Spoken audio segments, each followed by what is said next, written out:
Welcome back to American Arms Channel, ladies and gentlemen, and my very messy, cluttered, and just downright destroyed workbench, shop manufacturing bench, reloading bench, whatever you want to call it. But it's my everything bench here in my garage. As you can tell from the title of the video, I've got another project like I haven't finished enough. There's enough rifles and shotguns I haven't done reviews on and I keep tinkering with and never talking about. But I'm going to take you along with my diamond in the rough from a pawn and gun shop here. I finally got one. Added another 10 gauge to the collection. I needed one of those like I needed another hole in the head. But got a BPS 10 here. She is a diamond in the rough. Maybe she's not a diamond, but we'll find out. I have not shot this. I have not cleaned this. I've done nothing. In fact, the only thing I have done is play with it for a second, and I've squirted some oil here onto the choke so we can try and get that girl out of the barrel. She's got a pretty dang good dinger there in the vent rib, and you'll notice the fore end is wood, but the buttstock is synthetic. So what's going on there? If you take a closer look, you'll see she doesn't quite line up right. Well, my theory is, especially looking at the butt pad that's on this and the shorter length of pull, this is a 3-inch 12-gauge BPS stalker butt pad and buttstock. So something happened to the original BPS 10 wood buttstock, and a prior owner swapped that out.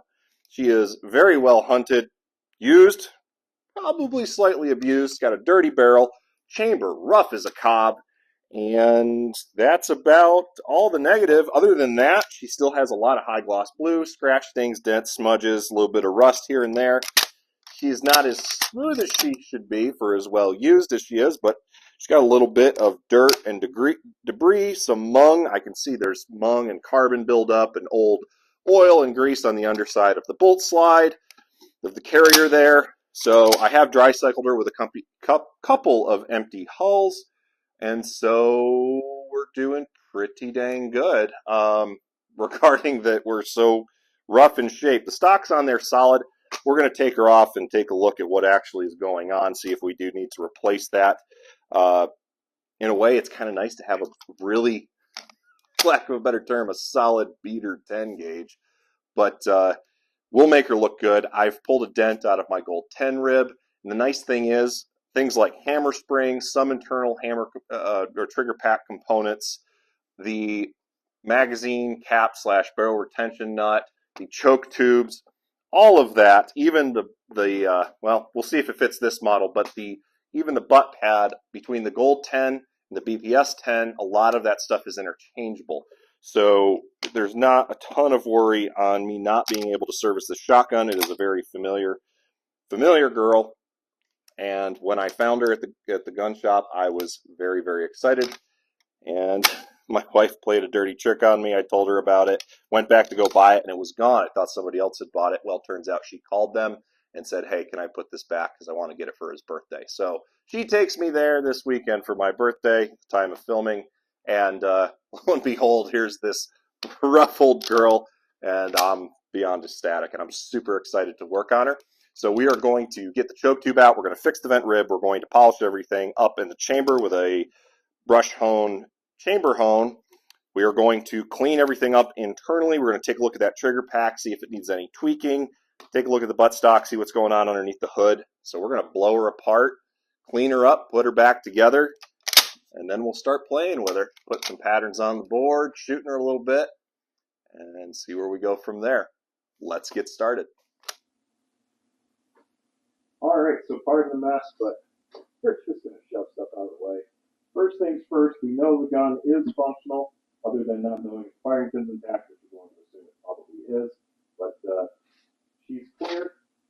Pull the trigger, cycle it, get disconnect. Safety works, so we are good to go.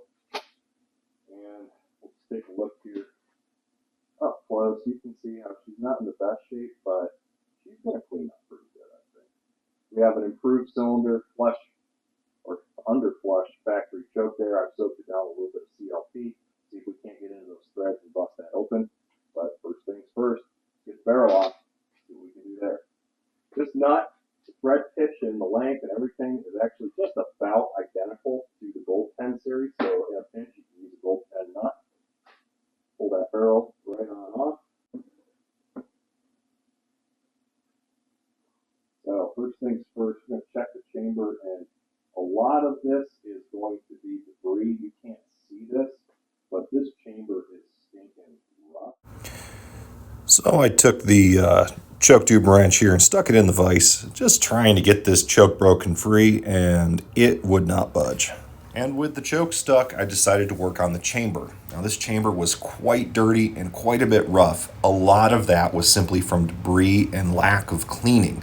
A lot of plastic and carbon residue built up on the inside after years and years of lack of maintenance. So before honing, we definitely want to get that chamber cleared up. You could try and power through it, but it's not really recommended, as that hone will just gum up and you'll just be mushing around a lot of debris and not really helping yourself out. So always give the chamber a good scrub down and wipe out before putting the hone to it. All right, we've got our chamber hone chucked up in our hand drill here. We are set to drill, and we are all the way up for as much RPM as we can muster. We're going to put a little bit of Flex Hone branded oil here. This is really just like 0W20 or 30 or something like that. So I'm just going to give it a spin. I got a bucket down below, just an old fryer that I've been using for chilling shot and stuff. It's a chemical waste receptacle right now. You give it a quick spin. We're going to enter the chamber at high RPMs and go in and out at about 100 passes a minute.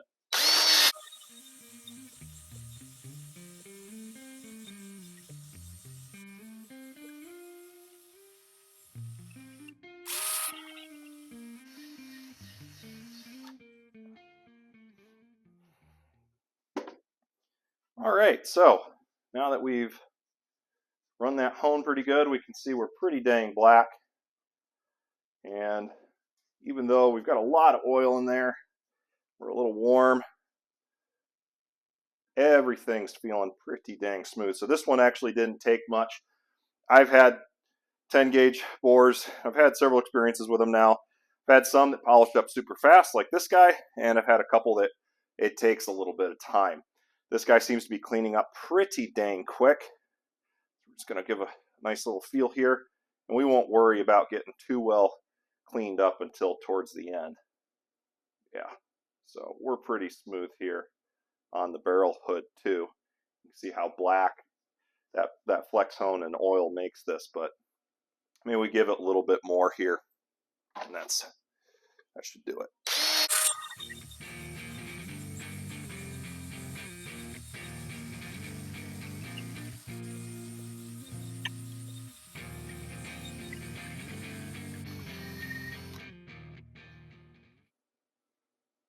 All right, got some gunk coming out, everything feeling super smooth. Of course, we'll want to get all the oil out of there, give it a good look and feel, but from my experience thus far, that feels pretty good. I wish I could show that to you a little bit better, but it's hard and nobody wants to see this drill running. You'll notice what I was doing, I was forcing into the barrel hood here, into this barrel extension where your bolt locks up.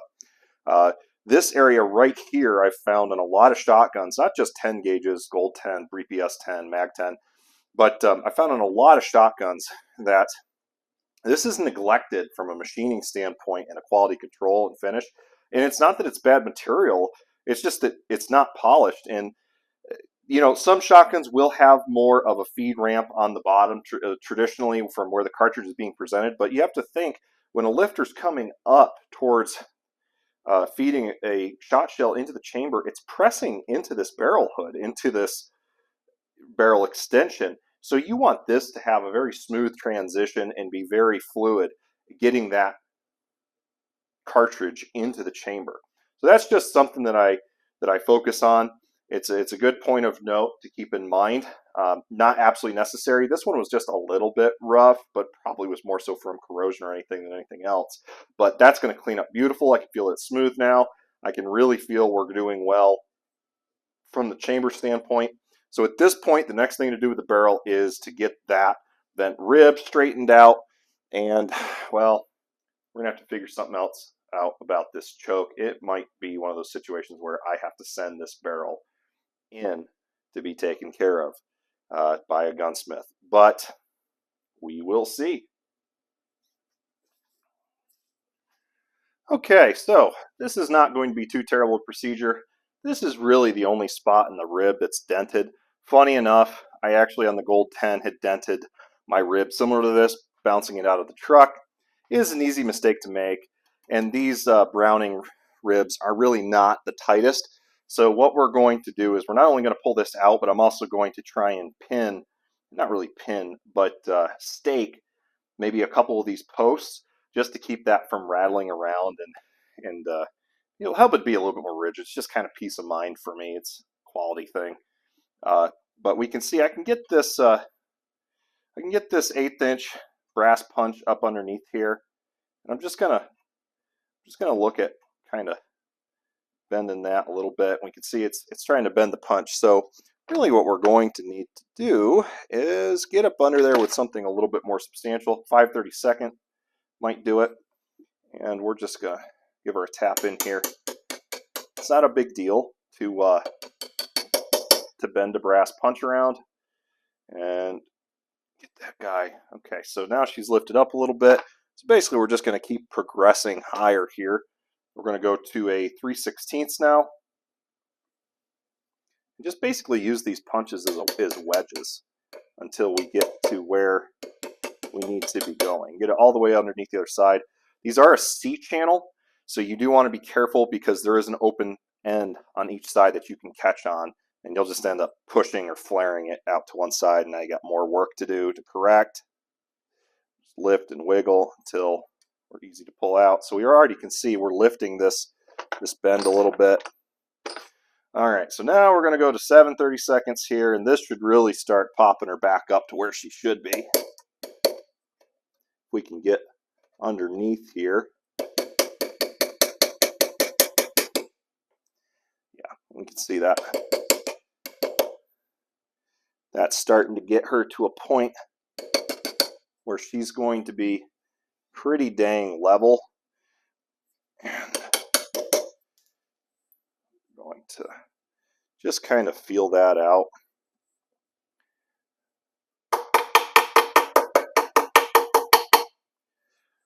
This is sausage making, ladies and gentlemen, so it's really not a precise science. I'm sure there's a gunsmith out there throwing up in his mouth right now, but this is the way I do it, especially with these flimsy ribs.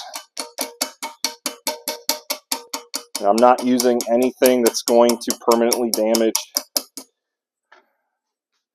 the gun. We can see, though, got a pretty good deal there. So might have to take a punch from the other side here.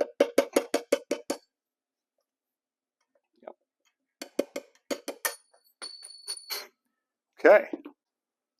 All right, so we lifted that up pretty dang good. Now I'm just feeling this girl is wavy. She's taken a couple of dingers, actually. I can feel a low spot here. Of course, we just worked on this guy.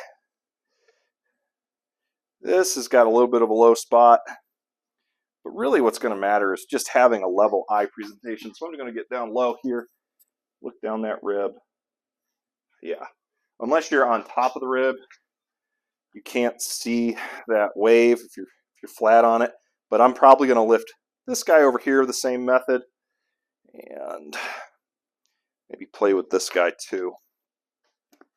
But we are going to take a larger punch here. We're going to go to the 1/4" punch, and we're just going to give this guy a couple knocks here.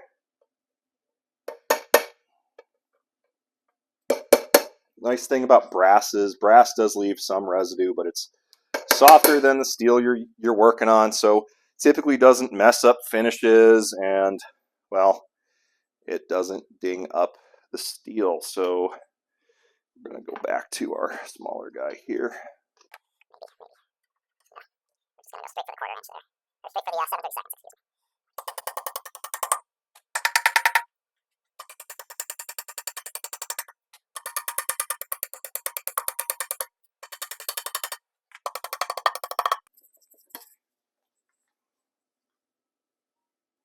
It's a bit better. Got a little bit of a divot down here.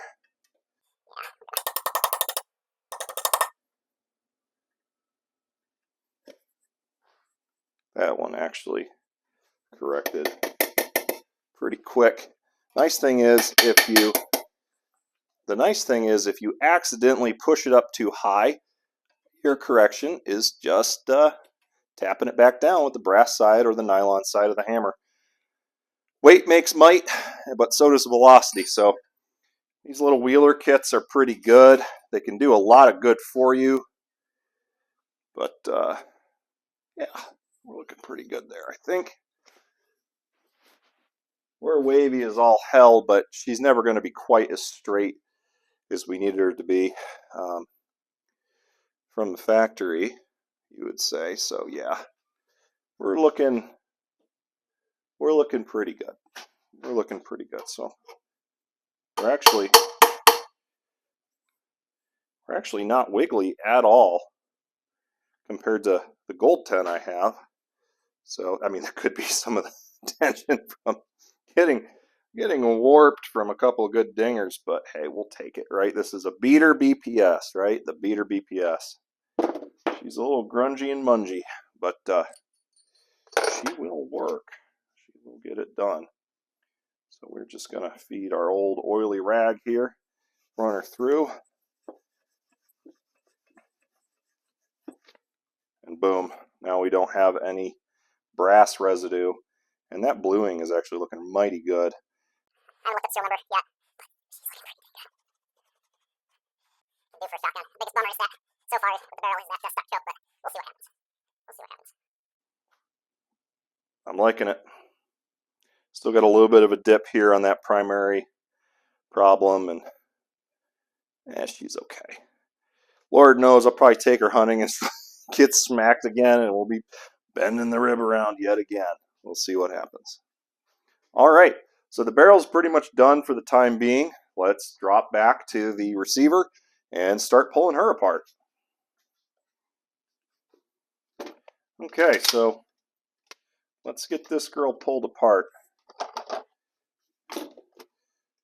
We should just be a push of a pin away from popping her completely open. All right, actually not as dirty as I expected here. We're going to pull our cartridge stop tab, which the left side fell out, now the right side fell out. Pull that back to here. Now the bolt carrier and slide attachment should wiggle itself out. And she's pretty grimy. The bolt comes out with the locking lug, and should be able to pull the slide off the front side there. Beautiful. And now this guy, which is another pin. It's a little guy. Take our little guy here, and it might need some encouragement. So we will grab the encourager. Okay, so now that we found the encourager,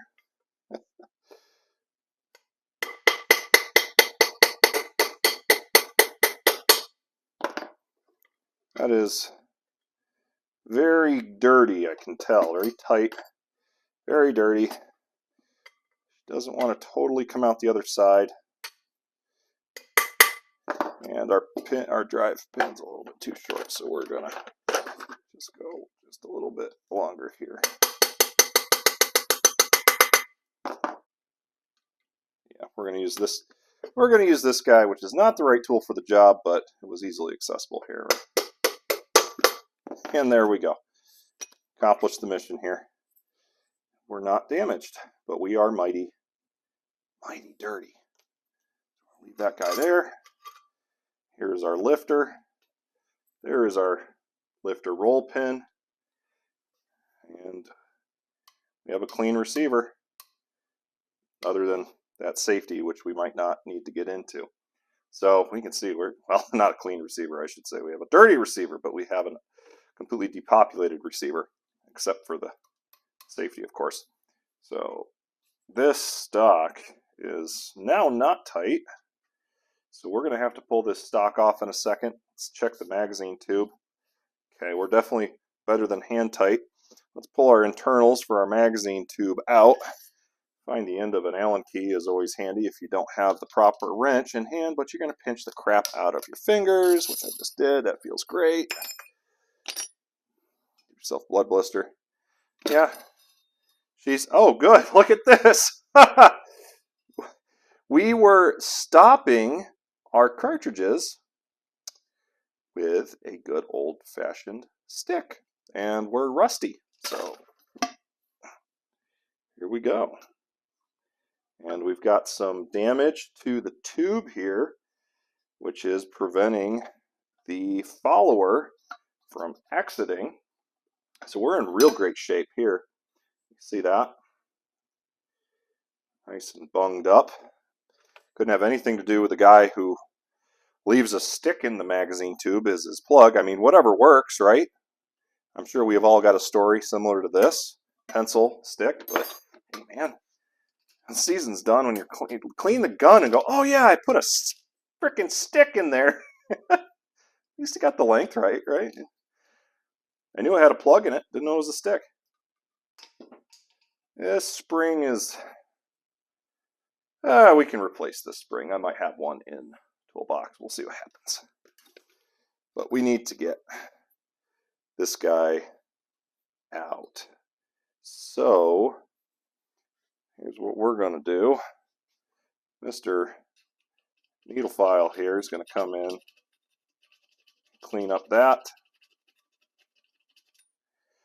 We're making sausage here, folks. Doesn't need to be pretty. Oh yeah, she's rolled over. So we might actually see, we can see the follower is stopping right there at the end. It's not by much. We might be able to be yanking her out, but might just come in here with the Dremel and zip that off. I'll be right back. All right, we're gonna have to do some little impromptu surgery here. Clean up with a little bit of 120 grit sandpaper on the inside there. It's just monkeyed up. It shouldn't be the way that it is, but it's kind of rolled over. And which, if I ever want to put a Briley magazine tube extension on it, it won't really work. So I need to clean up a little bit of this, and I can do the outside with a file, but we're going to hit it slow with a Dremel real quick.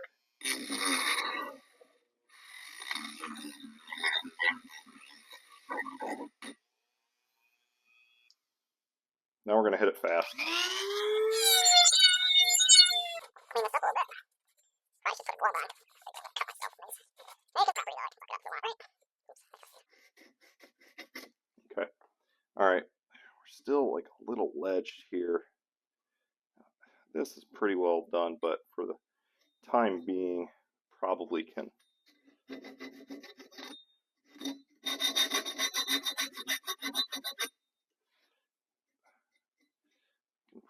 get that magazine tube follower out.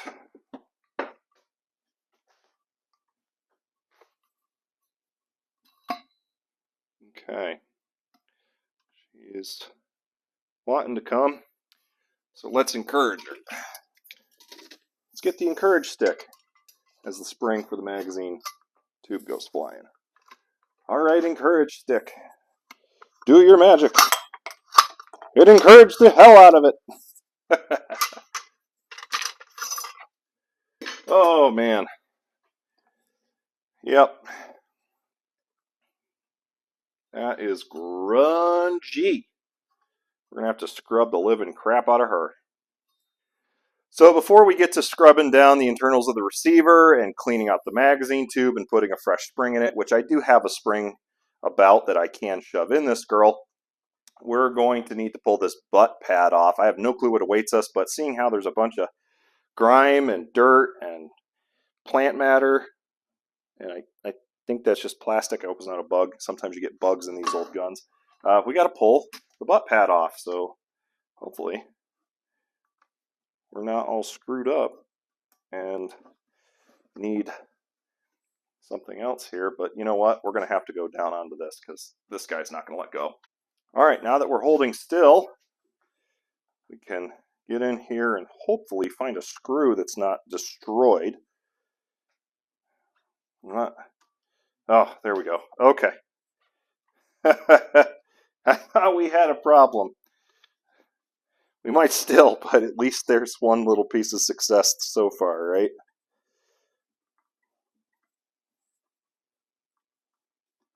Okay. Feels like we're getting pretty close to getting this guy off.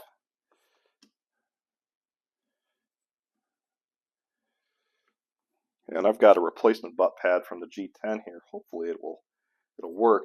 You know, that doesn't quite look like a butt pad screw to me. That looks like a freaking hardware store screw. But I could be totally wrong. Let's see here. Okay, there we are. Now we're cooking with peanut oil. Now we can get down inside that stock. Let's just remove this guy here.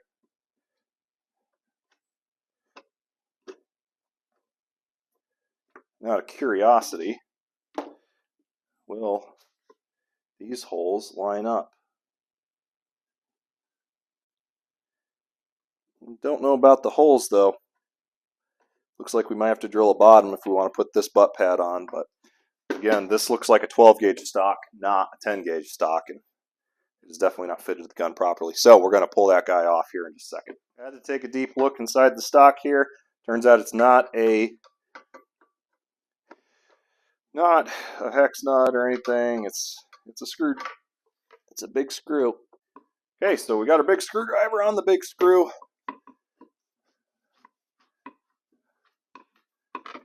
And we're coming loose. Did we do it? We did it! Ha ha! And our almost completely depopulated receiver is completely free. Let's see how they do this receiver. They actually completely mill it out, and then they put a plug in there. It's kind of neat. Yeah. Just absolutely filthy in there. Absolutely filthy. Probably going to clean this up too, so there's a straight pass through. So for whatever reason I want to put an extension on that, I can. Got to clean up the exterior of the tube, the internals. I don't know if you guys really want to see that being pulled apart and gone through to get all that grime out, but she's gonna. I have a feeling she's gonna feel pretty dang slick once she's all cleaned up and oiled. Yeah, did you see that? Crap, flying out of there. Crazy. You know, it's kind of fun taking this stuff apart and doing this, but man, oh man, is it kind of concerning how abusive guys are to shotguns. But mechanically, this gun's fine. It's just aesthetics are poor, and definitely a project gun. Definitely a project gun. And so I proceeded to clean out the inside of the receiver and scrub down all internal components with hot soapy water, dry, and oil. I even had to remove the safety and take care of all those little components. The fix for the choke tube was actually a pipe extraction tool. And while I couldn't find the exact type that I wanted, what I had locally available to me in the hardware store worked out just fine. There was a serious pucker factor though trying to get it out. As you can see from the pictures, the penetrating oil did not make it down into the threads. Perhaps if I had soaked the whole barrel, I would have been a little bit more successful, but there was enough of a crud ring and rust on the lip of that choke tube that frankly, I don't believe it would have really gotten into those threads. So the extraction tool ended up being a perfect $15 fix instead of having to spend $150 at a gunsmith. Sometimes you just luck out like that. Well, it's sometime later, and as you saw, we pulled the improved cylinder choke out of the barrel and dressed the girl up a little bit. I've got a post-apocalyptic jerry-rigged sling set going on here just for funsies, and I've still not found a replacement buttstock for this. But the gun shoots really well, seems to pattern pretty dang good, and we've got it set up with the Kicks Gobbling Thunder 690 choke tube. I've also got the 695. I've got a good number of chokes for the Browning system because I own a Gold 10. So we're going to shoot a few rounds of 2 7/8 inch to 2.5 inch. I just randomly cut them with the scissors. This gun's been eating all of it. Number 6 lead. I've got some 1 1/4 ounce, 1 3/8, 1.5 ounces, all mixed in, just playing with them. I did a whole bunch of stuff, but let's throw some clays and break them with the BPS 10.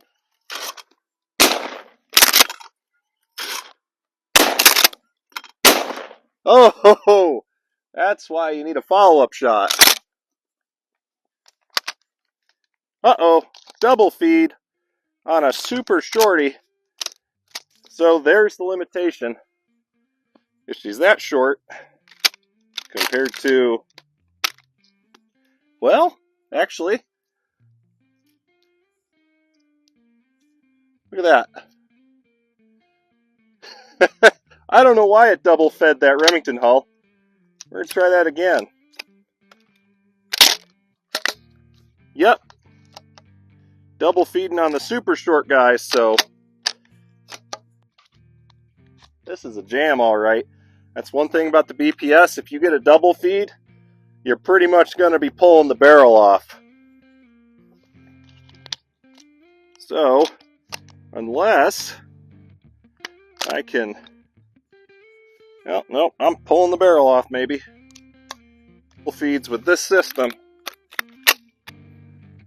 You are SOL unless you can somehow swap them around just like that. I'm going to feed one more in here.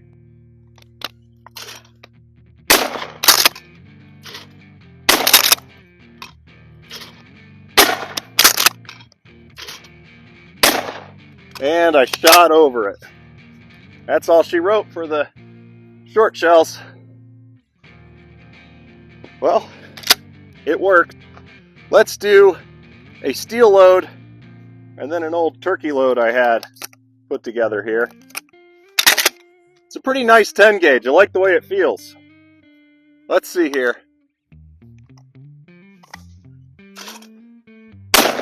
And I missed it.